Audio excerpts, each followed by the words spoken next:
Traverser ce désert est une étrange expérience. La marche est solitaire, mais on n'est pas seul. Chaque pas est un dialogue. On se surprend à éprouver la nature du sable, la texture des roches. On épouse la courbe de la piste, des oueds, la souplesse des acacias. Le désert est un monde secret qui ne parle qu'à ceux qui le foulent. Le chèche est la seule solution contre la morsure du soleil et du vent de sable. Enrouler ce turban est un art. Sa couleur est un code. Le blanc est signe de respect pour ceux qui vont vous offrir l'hospitalité.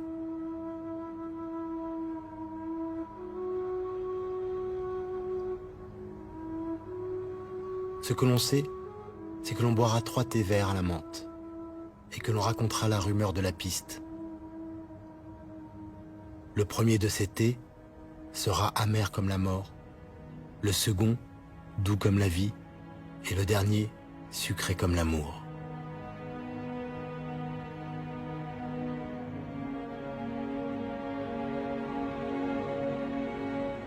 Telle est la certitude des hommes libres qui mettent un pas devant l'autre.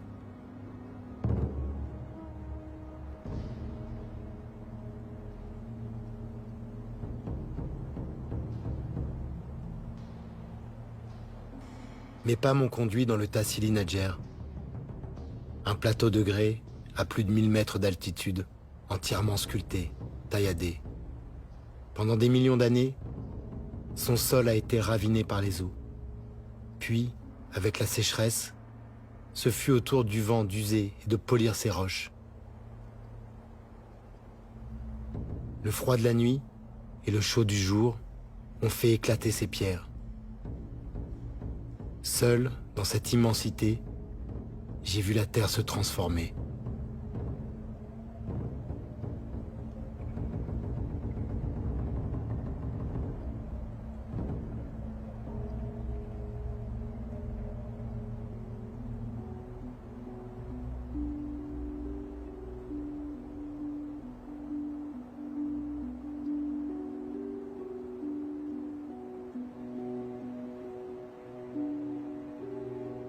J'ai bu l'eau des gueltas, pris soin de ne pas boire en même temps que les chèvres.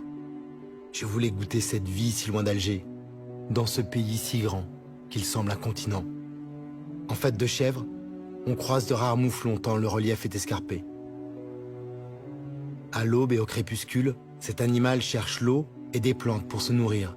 C'est près des gueltas, ces réservoirs d'eau naturelle dans la roche, qu'il risque le plus d'être victime d'un homme. L'espèce est menacée et vit réfugiée dans ces régions.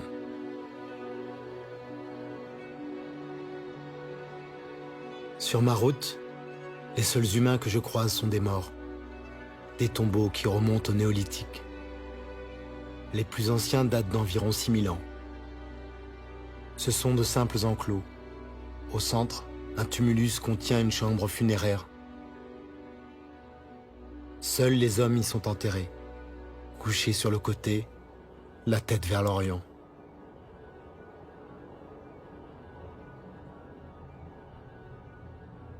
À partir d'ici, je suis entré dans le plus grand musée à ciel ouvert de l'époque néolithique. Il faut venir jusqu'ici pour le croire. Il faut voir la cité de Séphar, la plus grande cité troglodyte au monde. Une ville de pierre, avec ses façades immenses, ses avenues perpendiculaires, ses places, ses rues. Séphar est inscrit au patrimoine mondial de l'humanité depuis 1982. Mais ce n'est pas pour cette extraordinaire création du vent, c'est pour ce qui est caché ici.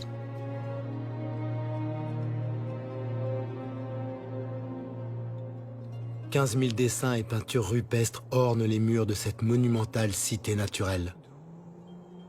Séphar du Tassili Nadjer est un des plus vastes ensembles d'art rupestre préhistorique au monde. On y découvre d'immenses récits de guerre, de conquête, de civilisations perdues.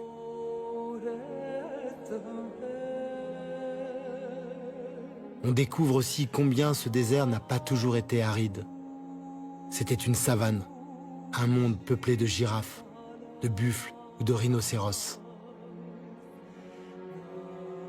15 000 œuvres qui racontent 6 000 ans de changement du climat, de migration de la faune et d'évolution de la vie humaine aux confins du Sahara, comme un grand livre du désert.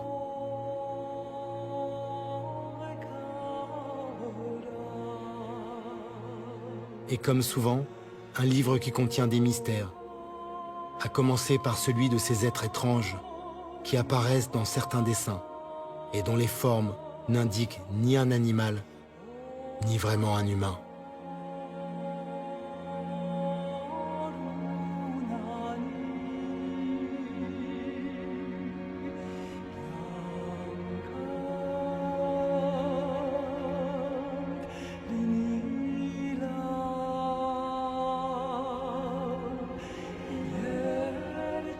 Rares sont les voyageurs qui s'aventurent au-delà de la cité de Séphar.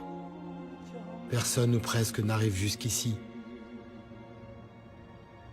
Aux confins de l'Algérie, j'ai vu le Tadrart rouge. J'ai contemplé l'infinie beauté du monde pour m'en souvenir à jamais.